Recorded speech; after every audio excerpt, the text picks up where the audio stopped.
Paul, an incredible battle today. It's always the same against Pontefract sides. You must be so proud of your players to get a point there. I'm unbelievably proud. I can't tell you how proud I am of them. To go down to 10 men undeservedly, 100% undeservedly. I've seen it back, and there's no way it's a sending off in a month of Sundays. And then to show the character there for 75, 76 minutes, against the team that have been flying of late, just tells you everything about the group of players. I'm so proud of them.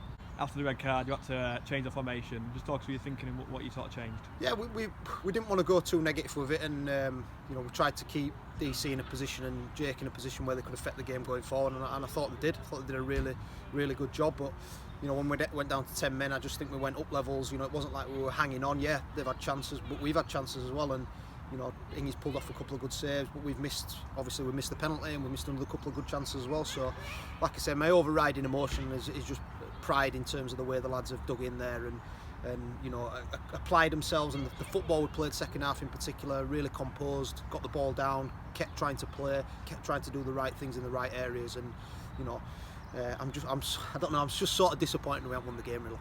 Just touch on the red card once more. I don't want to keep banging on about it, but you have seen it back just now. Why wasn't it a red card in your opinion? It wasn't. The minute he gave the decision, I thought free kick, fair enough. And then when he's gone for the red card, I actually had to double check that he'd given a red card. I could not actually believe he'd given a red card. And listen, it's a tough job. I'm not going to hammer him, but the decision's wrong.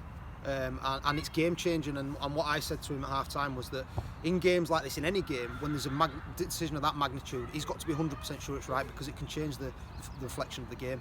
And unfortunately he's got that one wrong, but he's dealt with other things really well in the game as well. And it's just a shame that decision's maybe swung the way the game went, and we would have liked it to go.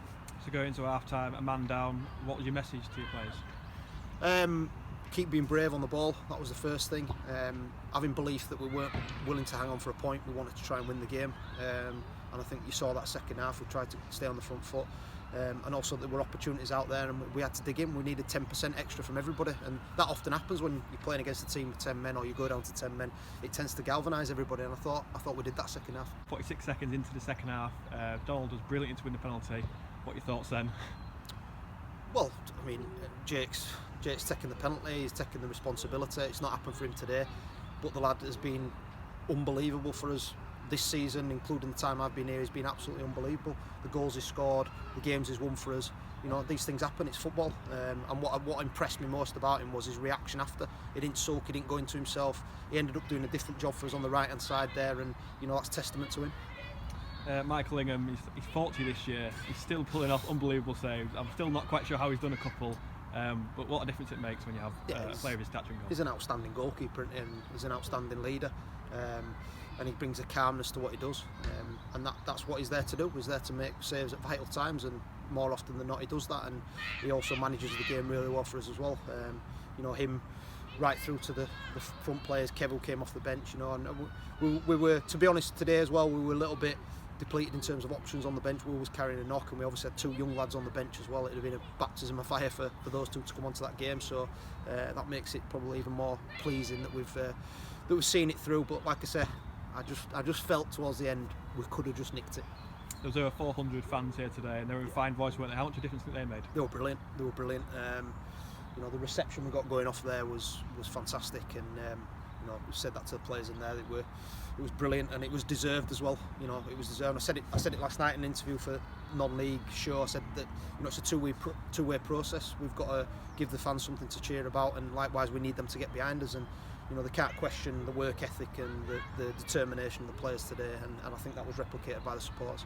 Yeah, Pontefract undoubtedly had many chances in the second half to go on and win the game, but likewise so did we. A couple of great attacks through Donald, Jake and Kevin off the bench, and we could have nicked it. Yeah, definitely.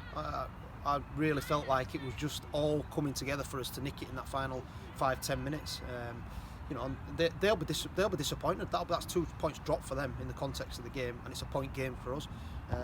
So we've got to use that now as a platform for Tuesday night, when another massive game at Clitheroe.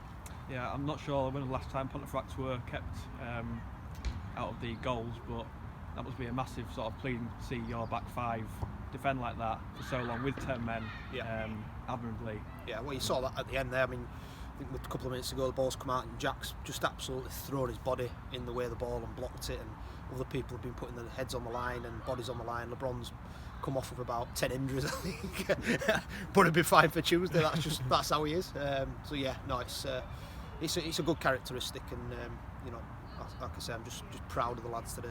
And just finally, saw you in a huddle with all the players at the end there. What was said?